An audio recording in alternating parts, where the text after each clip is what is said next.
So, my name's Peter FitzSimons. I've written a book called A Simpler Time.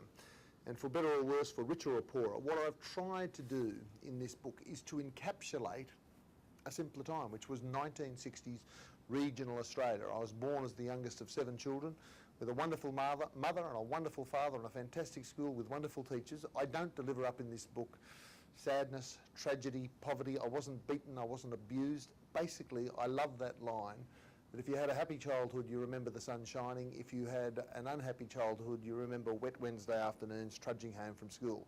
When I look back upon my life in that family on a citrus orchard about halfway between Sydney and Newcastle, 60 acres carved out of the wilderness by my father and mother after the Second World War, I remember the sun shining. And perhaps not in the tradition of Alex Haley of Roots, but I've also tried to meld into it my familial background, going back to why did my people, why did the FitzSimons come here from Ireland? Why did the Booths come here from England? And I've journeyed back to Europe, and I've gone back to, I'm the first member of the family since 1867 to head back into Yorkshire, to go back to the original house that they left from. And it felt, fantastic to go back in there, to go through the diaries, through the letters. My grandfather was at the Boer War, to go through his extraordinary letters of what it was like at the front.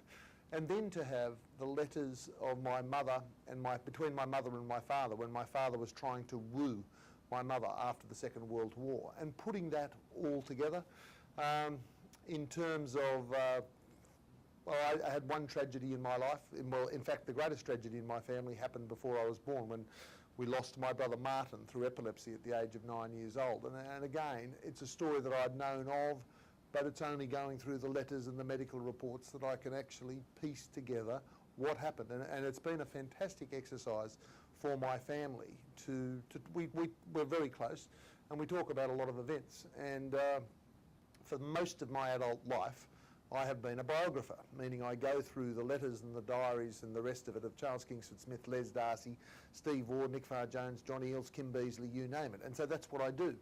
What's been fascinating in this for me is to go through my own stuff. And my family has been hoarders of letters and diaries, and I have an all areas access pass. And so it's been a joy to write. It hasn't felt like work, and I'm very pleased with the reaction I've got from it so far.